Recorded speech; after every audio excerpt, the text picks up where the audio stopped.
It's Tuesday, August 18th, 1925, Philadelphia, Pennsylvania. A small-time dope pusher from Brooklyn named Joseph Bruno is walking down Catherine Street between 8th and 9th Street in Philadelphia's Little Italy. It was a hot day, and families sat in front of their houses while children played in the streets. No one took notice to the touring car rolling slowly down the street. When the car pulled along Bruno, 3 men stuck weapons out the window, and shots rang out. 14 steel-jacketed bullets made Swiss cheese out of the 26-year-old doper. He fell to the ground. "They got me, all right," was all he could mumble when the police got to him. Around the corner, a patrol car saw the speeding getaway car and gave chase. A rolling gun battle ensued through the streets of South Philadelphia. After a few blocks, the getaway car was able to get some distance from the police. When the police finally caught up to the car, they found a man standing outside of it with 2 of his fingers almost blown off. He was taken into custody. It would not be the first nor the last time. The Philadelphia police were well acquainted with Ignatius and the rest of the Lanzetti brothers. Hey, yous guys, gals, and bums. Welcome back to A Few Bad Men.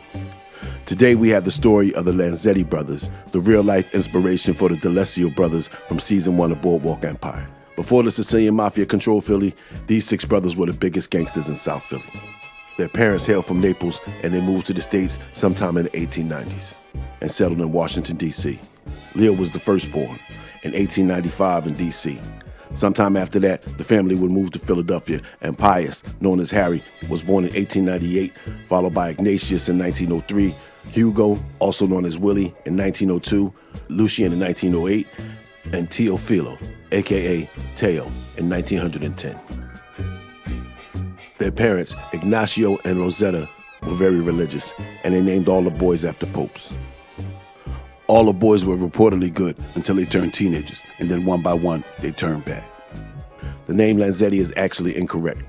Their real surname was Lanzetta, but a misspelling in the papers or a police report, and it was Lanzetti, and it stuck. Sort of like Charlie Lucky, whose surname was Lucanilla, but the papers misspelled it Luciano, and it stuck.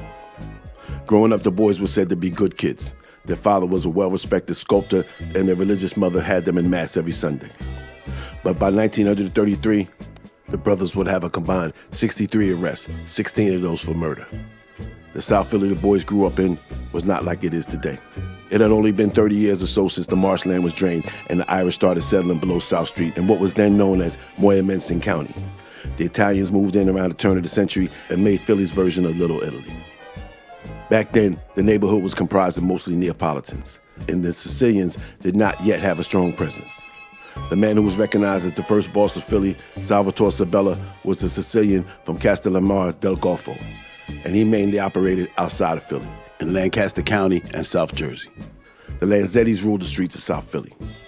The Lanzettis, being Napolitano, were raised in a black hand tradition. They got their way through intimidation, whereas Sabella and his mafia friends were more in a godfatherly role, the protectors of the community. Businessmen would come to Sabella and ask for his protection as if it was an honor to pay him. Although the Mafia was not the biggest gang at the time, they were to be respected. The Lanzettis didn't play by the Mafia rules, and the two would bump heads for years. Starting in 1919, the boys started going in and out of jail. Pius would do a few years for theft and drug possession, and Leo would do a couple stints for narcotics. When Prohibition started, many gangs got into the illegal sale of liquor, but the Lanzetti boys did not. Under the leadership of Leo, the boys began to sell bottles and corks and labels to bootleggers. Soon they used muscle to rid themselves of competitors and became the biggest sellers of bottles and corks in the Philadelphia area. They supplied bottles to Mickey Duffy, the real-life Mickey Doyle from Boardwalk, as well as Sabella and his operation. Soon they would get into the counterfeiting of labels, gambling, shylock, prostitution, and the numbers.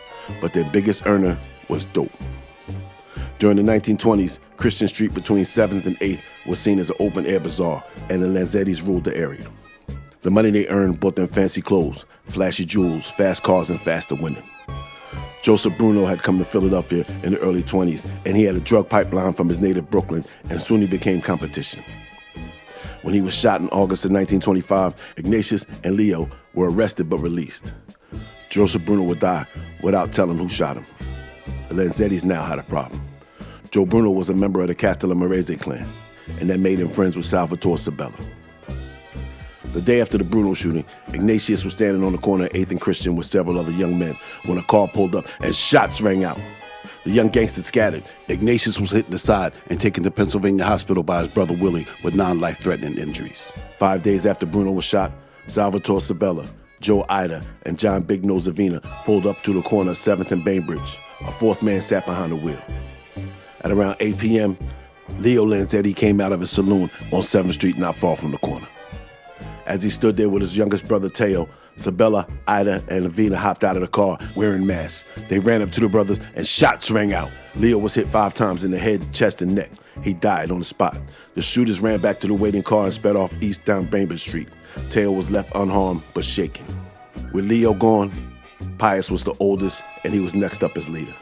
On November 24th, 1926, Pius was standing with 2 men in front of 1032 South Street when 2 detectives, Michael Slavin and George Richardson, who were investigating the robbery of $32,000 taken in the holdup of the Belmont Trust Company, pulled up. As soon as the police approached, Pius pulled his piece and shots rang out. Pius shot both detectives while his 2 companions ran off.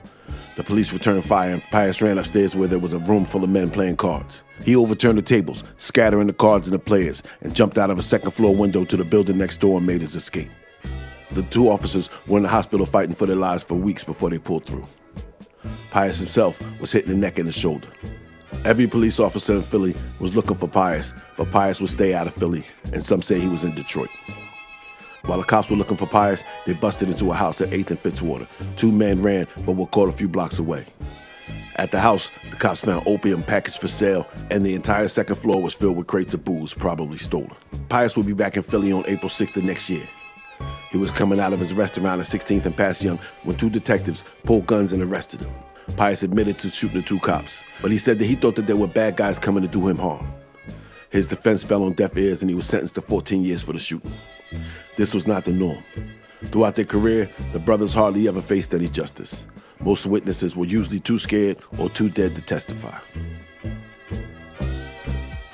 With Pius gone, and Ignatius spending a lot of his time in New Jersey, that left Willie, Lucien, and the youngest brother Teo. On April 1st, 1929, Teo was shot in the foot while walking down the South Philly Street with Willie. He was taken to the hospital. When Teo got back on his feet, him, Willie, and George Myers were driving when they were pulled over by police. 2 guns were found in the side pockets of the car. All 3 men were arrested and charged with the guns. To make it worse, none of the 3 had driver's license, and they were all charged with driving without license. On July 11th, Teo and Willie were found guilty of gun possession. The case would eventually be overturned on appeal, and the 2 were set free. Willie again was wanted by the police in 1930. He was accused of robbing the General Drug Supply and Products Company in Camden, New Jersey. On April 11th, 1930, Willie, along with Anthony Marchetta and Frank Martin, entered the drug company at the height of the business day and announced that this was a robbery. They took $7,200 in checks from the owner and $300 from 2 men who just happened to be there. The bandits raced outside to their getaway car. The Camden police were alerted and 2 officers gave chase. As they rolled through the streets, the 2 cars exchanged bullets. One of the officers got onto the running board of his car and was attempting to jump to the moving vehicle, but a pistol aimed out the window at him changed his mind. The getaway car would crash, and 5 men jumped out and ran in different directions. Frank Martin would be caught after leading the cops on a foot chase. He ran through several backyards and hopped over several fences before being found hiding behind a woman's home. A police informant told the cops where they could find the rest of the gang. The police raided the gang's hideout and found Anthony Marchetta. Pius would be caught driving Marchetta's car a few weeks later. He could not prove that he owned the car and was arrested for car theft. He sat in a cell until a witness at the General Drug Supply Product Company remembered that he was not the man who put a pistol in his face, and he was released. In addition to selling opium, all the brothers were users.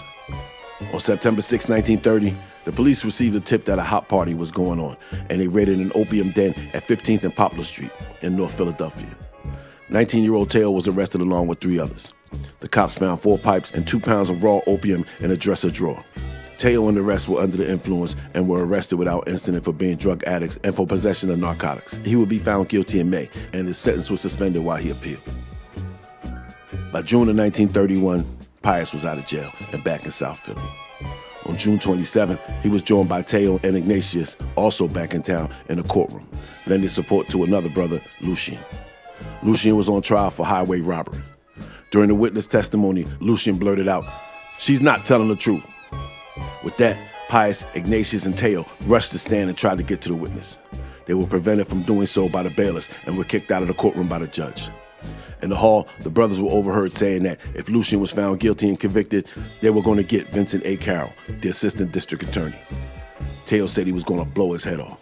The judge ordered them to be arrested. Lucien was eventually found guilty of robbery and sentenced to a year. The other brothers were sentenced to 3 months for threatening to kill a DA. In the 1930s, the brothers had beef with a few different gangs. One or more brothers was brought in and questioned about the shooting death of Mickey Duffy and AC back in August of '31. They once had a good relationship, but the two groups had fallen out in Mickey's last days. One of the other gangs they had a problem with was run by a guy named Danny Day. One of the activities Danny Day was involved in was prostitution. The brothers also dealt in flesh, and it was not long before the two were at each other's throats. On July 29, 1931, the bullet-riddled body of Tony Messina was found by the side of the road right outside of Camden County. Messina was a bodyguard of Danny Day, who at the time was in jail. Messina himself had been released from jail just a few months prior to his death. He had a premonition of his death and asked police for protection, but no one was there to protect him when someone forced him to a car on the 29th. Ignatius and Teo were brought in but were released due to lack of evidence. Pius would eventually be brought in after a 70-mile-per-hour car chase through the streets of Philly on January 24, along with Tony Narcisse and Louis de Rossi. They were all released. Lucien would be in court again a few weeks later, on January 25th. After Morris Rubin, the owner of the Ace Bottling Company at 8th and Fitzwater, claimed that Lucien walked into his business and demanded money for protection. He was ordered held for trial. 2 days later, Teo would join him in jail when he was accused of shooting a wealthy contractor, Anthony D'Orio, as he walked down 8th Street near Washington Avenue. Again, the charges would be dropped.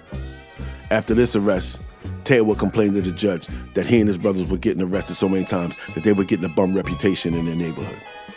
Teo said, "It ain't fair, Judge. Every time something happens, I get arrested for it. 4 or 5 times a week, I'm locked up, and it costs me money to get out."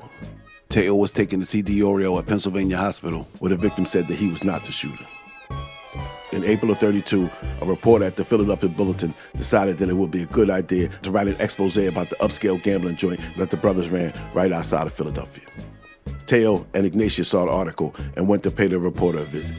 A day later, they were arrested for making threats. Teo and Ignatius convinced the judge that they were merely trying to convince the reporter of the evil of his ways and show him how much of a very, very bad thing it was to expose the place. The judge agreed and let them walk on $500 bond each, as long as they agreed to keep the peace. In 1932, kidnapping was all the rage in the underworld. It was seen as easy money. Pius added his own twist to the racket on the evening of April 29, 1932. Emil Tanucci, a 35-year-old manager of an apartment house at 301 South 11th Street, was walking out of his apartment when 2 men grabbed him and shoved him into a car. His wife saw everything from the couple's window. She paced for hours worrying about her husband. At 2 a.m., he returned, haggard but not hurt. He told her that he was driven to a barn in South Jersey and placed against the wall. One of the men held a gun against his head, and Pius told him, "We're going to collect $5,000 or else." Tanucci told him he didn't have that type of money. Pius said, "If you expect to get out of here alive, it'll cost you that." And then Pius said, "But if you promise on your word that you'll get it, you can pay us in installments. We'll come by tomorrow for the first payment." Then they dropped him off at his home. Before he got out, he was reminded that if he talked, he would die. The next day, Pius showed up, and Tanucci gave him $354. Tanucci had locked his wife in a room for safety, but she saw through the peephole. After Pius left, she went to City Hall and told the superintendent of police. Pius was arrested at 16th and Walnut as he was stepping into a chauffeur-driven automobile, and his pals DeRossi and Narcisse were arrested inside the restaurant. They were held without bail and indicted for kidnapping. Tanucci's wife was excited to testify against Pius and let it be known that she was not afraid of the Lanzettis, and she would see Pius burn if anything happened to her husband. But when the couple was scheduled to testify, they did not appear. They were sent for, and when they were brought before the judge, Tanucci was asked why he didn't appear. He said, "I was sick, Your Honor." When asked the same question, his wife said that she was at home taking care of her husband. Mr. Tanucci added that he never intended to testify, and it was his wife who went to the police. Tanucci took the stand and said that he and Pius were friends, and he owed him $5,000 from a crap game, and the $350 was just to pay some of that off. The charges would be dropped. Pius and his pals would walk, and Emil Tanucci would be arrested and charged with perjury. By the summer of 1932, The boys had 2 big casinos in Philly, a nightclub, a few brothels, and were taking over the lucrative numbers racket. The boys decided to expand across the river into Camden, New Jersey. They always had a presence in Camden, but now they said anyone running numbers in Camden had to kick up to them. They demanded tribute from some and kicked the black numbers runners out of town. One guy who they couldn't run out was Al Silverberg, another person questioning the death of Mickey Duffy. Silverberg put the word out that the Lanzettis better get out of the rackets in Philly and Camden because he was taking over. But Silverberg's plans would derail when he was arrested in St. Paul and charged for the shooting of a Prohibition agent back in 1930. Back then, he was working for the Bug and Meyer gang and security at Waxy Gordon's warehouse in New Jersey. He would be arrested in Minnesota in 1932 for the shooting and also accused of taking part in the murder of Abe Wagner in Minneapolis. The Lanzettis had an iron grip on the numbers game in Camden until a small-time arrest led to a big-time raid. A Lanzetti man was arrested in July and charged with running numbers. A few days later, the mayor of Camden and the police commissioner were present when the police raided the Lanzetti's numbers house in Camden. They arrested 17 men, but not one of the brothers. In August of '32, Lucien was arrested in Philly and gave his name as Jimmy Jones from New York. His fingerprints and picture matched Lucien Lanzetti. When the magistrate asked him, did he know Lucien Lanzetti? Lucien said, I never heard of him. He was sent to jail for 10 days in order to pay a fine. In April of '33, all the brothers except for Teo, who was on the run for a counterfeiting charge, were brought into the police station and charged with vagrancy. They were released a few hours later. The magistrate called them the cream of South Philly racketum, and he said that included white slaving, dope peddling, gunplay, numbers writing, extortion, and any racket that a man with disregard for the law and a distaste for honest labor might turn to his financial advantage. The police ordered round-the-clock surveillance on any place linked with the Lanzetti brothers. In June of '33, Inspector John Driscoll declared war on the Lanzetti brothers. He called it a fight to the end. It's either the Lanzettis or me in South Philly. Ignatius and Lucien were arrested that day and charged with conspiracy to set up a numbers game. That same week, Teo was banned from Atlantic City as an undesirable. Driscoll was making good on his promise to get the Lanzettis. Over the next few weeks, 500 arrests were made, and the police shut down several of their houses. When they raided the one at Broad and Reed Street, Willie and Lucien were caught trying to escape out of a side window. Over the next few months, the police kept the pressure on. The Lanzettis were pulled over, harassed, slapped up, and taken in the station anytime they were seen by police. The brothers would use the heat to their advantage. Whenever they got hit on a big number, they would stage fake raids at one of their houses and welch them paying out to the winners. In November of 1933, 2 men who worked for the Lanzettis were taken for a ride in New Jersey. John Sox Zorkowski and Edward Wallace were shot. Zorkowski would survive, but Wallace would not. 2 days later, the blood-stained and bullet-riddled car of Ethel Greentree, Wallace's sweetheart, was found in Downingtown, Pennsylvania. Her and her girlfriend, Zorkowski's sweetheart, Florence Miller, had gone missing not long after the shooting. The 2 were cigarette girls at the Plantation, the Lanzetti's nightclub. It seems that they knew the killers and were killed in a car and buried in a cornfield near Coatesville, Pennsylvania, to prevent them from talking. Ignatius, Teo, Lucien, and Willie were brought in for questioning, but they were never charged. Eventually, Zorkowski would talk and named Anthony Cugino and Salvatore Serpa as his shooters. Serpa would be killed in Chicago in 1934, and Cugino would hang himself in a Manhattan cell in 1935 after being arrested and confessing to taking part in the shooting of Wallace, Zorkowski, and the 2 girls. Willie and Lucien would be found guilty for their case for setting up an illegal lottery, and they would be sentenced to a year. 1934 saw more of the same, but now the city of Camden was determined to get rid of the Lanzettis too. Ignatius would be arrested and held for vagrancy in Philly, and Pius would be arrested in Camden as an undesirable. By the summer, Teo had enough. He moved with his new bride to Georgia. He would eventually make his way to Florida. He would frequently return, and on one of those visits, he was arrested in an opium den, high on opium. For now, the streets of South Philly were rid of the Lanzettis. They were trusted their lieutenants to keep everything running smooth. In August of 1935, the mayor of Camden, Frederick von Nieder, sat in his office while an informant told him about 50,000 gallons of illegal booze that the Lanzettis had sold in Camden in the last 6 months. The informant signed a statement and left. The mayor hid the file on a locked drawer in his desk and went home. The next day, he reported that his office was ransacked overnight and the file was missing. He expressed his concern for whoever took it, fearing that they may be taken for a ride. On August 24, 1935, Ignatius, Pius, Teo, and Felix D'Arenzo were arrested and charged with the murder of Joseph Gabriel, an employee of the Amalgamated Clothing Workers Union, who was found dead in his car on September 4th in South Philly.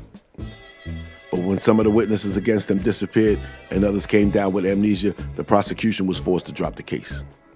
In the spring of '36, Teo was back in Philly, and he was arrested for not registering as a criminal and for being a known drug addict. In August, he volunteered to be locked up for 3 days to prove he wasn't an addict.